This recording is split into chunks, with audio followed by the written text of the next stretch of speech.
உலகத்தமிழ் ரசிகர்கள் அத்தனை பேருக்கும் என்னுடைய பணிவான வணக்கம். நான் செந்தில்குமார். இந்த பதிவில் நம்ம பார்க்க போகிறது, இப்போ திமுக அண்ணா திமுக ரெண்டுமே தமிழ்நாட்டில் ஒரு பெரிய எதிர்கட்சின்னு தான் நம்ம நினச்சிட்டு இருக்கோம். ஆனால் இப்போ இருக்க சூழ்நிலையில் எல்லாம் மாறி போச்சு. அதாவது மரியாதைக்குரிய ஸ்டாலின் அவர்கள் எடப்பாடி அவர்கள்கிட்ட ஒரு முக்கியமான விஷயத்தை சொல்லியிருந்தார்.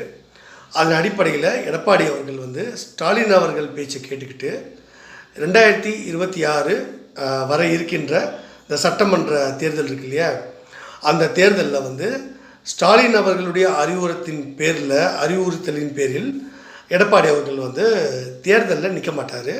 அதிமுக கட்சியும் தேர்தலில் போட்டியிடாது.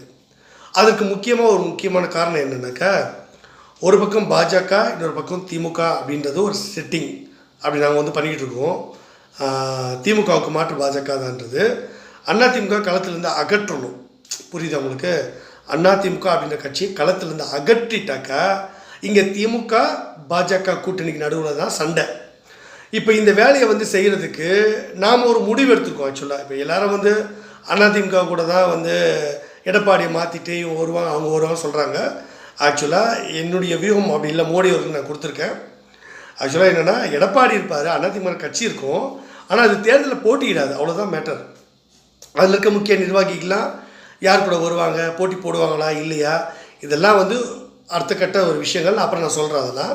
ஆனால் முக்கியமாக என்னென்னாக்கா, இதை போட்டியிடாத அளவுக்கு பண்ண போகிறாங்கன்னா இதை பிஜேபியே சொல்லலை, இதை திமுக மரியாதைக்குரிய ஸ்டாலின் அவர்கள், இப்போ நாங்கள் அதிமுக வேண்டாம் அப்படின்னு முடிவெடுத்ததுனால ஸ்டாலின் அவர்களுக்கு அது வசதியாக போயிடுச்சு. உடனே அவர் என்ன பண்ணிட்டார், கொடநாடு வழக்கு இருக்கு இல்லையா, அதை வச்சு எடப்பாடி அவர்களை மிரட்டி, நீங்கள் தேர்தலில் போட்டியிடக்கூடாது, இந்த தடவை எனக்கு விட்டு கொடுத்துருங்க, ஏன்னா பிஜேபிக்கு நாங்கள் எங்கள் நடுவில் போட்டி இருக்குது, அதனால் நீங்கள் களத்தில் வர வேண்டாம், நீங்கள் கடைசி வரைக்கும் சும்மா ஒரு எதிர்கட்சி தலைவர் ஏதாவது அறிக்கை விடுங்க, பேசுங்க, திமுக என்ன வேணால் திட்டிக்கங்க, சட்டசபையோட கத்திக்கங்க, ஒன்றும் பிரச்சனை இல்லை, ஆனால் நீங்கள் தேர்தலில் 2026 நெருங்கும் பொழுது தேர்தலில் போட்டியிட வேண்டாம், எனக்காக விட்டு கொடுங்க அப்படின்னு சொன்னதுனால அவர் விட்டு கொடுத்துட்றாரு.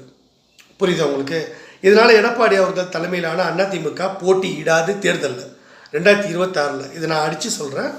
கூடவே விஜய் அவர்கள் கட்சி ஆரம்பித்ததுனால திமுகவுக்கு மிகப்பெரிய நெருக்கடி.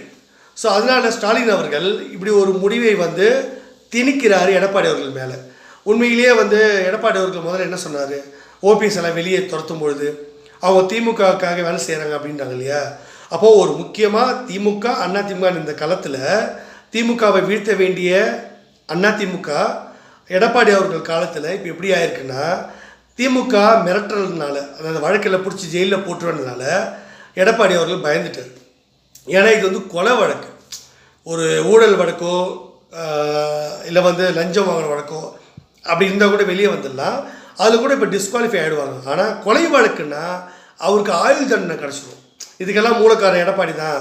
அவரோட தூண்டுதல் பேர்லாம் அவரோட ஐடியாவில் தான் கொடநாட்டில் எல்லோரும் கொலை பண்ணாங்க, அங்கே கொள்ளை வேறு அடித்தாங்க அப்படின்னும் போது கொலை பண்ணது கொள்ளை அடித்தது ரெண்டு பேரும் சேர்த்து பெரிய கேஸாக ஆயிடுச்சுனாக்கா எடப்பாடி அவர்கள் ஜென்மத்துக்கும் ஜெயிலேருந்து வெளியே வர முடியாது.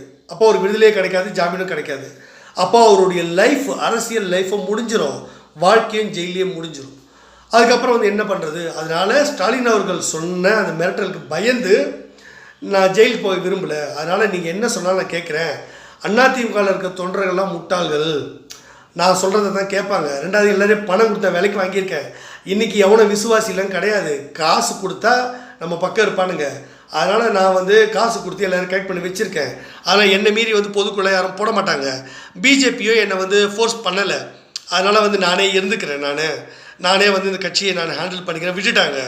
ஸோ இது எனக்கு பதிலாக யாரையும் பொதுச் செயலாளர்லாம் கொண்டு வரதில்ல, ஐடியாலாம் அவங்களுக்கு இல்லை, அதனால் திமுக நீங்கள் எலெக்ஷன் நின்றுக்கங்க, 2026 நான் ஏதாவது ஒரு காரணம் காட்டி நான் தேர்தலில் போட்டியிட மாதிரி பண்ணிடுறேன், ஏன்னா பிஜேபியே சின்னத்தை முடக்க தான் போகிறாங்க, அப்படி இருக்கும்போது நான் எப்படி ரெட்டையில் இல்லாமல் நிற்கிறது அப்படின்றதுனால நானும் போட்டியிட மாட்டேன், அப்போ வேறு புது சின்னனா கூட அது இதுவாக இருக்கும், அதனால் நிறைய இருக்குது, அதனால் நான் ஏதாவது ஒன்று சொல்லி சமாளிச்சிடுறேன், கடைசி நேரத்தில் தேர்தலில் சரியாக நடக்கலை, தேர்தல் ஆணையம் சரியில்லை, அது இதுன்னு ஏதாவது ஒன்று சொல்லி ஏமாத்திடுறேன் அவங்கள, இந்த தேர்தல் நியாயமாக நடக்காது அப்படின்ற மாதிரி ஏதோ சொல்லி நான் அவங்களை திசை திருப்பிடுறேன், அது இப்போ வரைக்கும் நான் சீக்கிரட்டாக வச்சுக்கிறேன் அப்படின்னு ஸ்டாலின் அவர்கள்கிட்ட ஒரு முக்கியமான ஒரு டீல் பேசிட்டார்.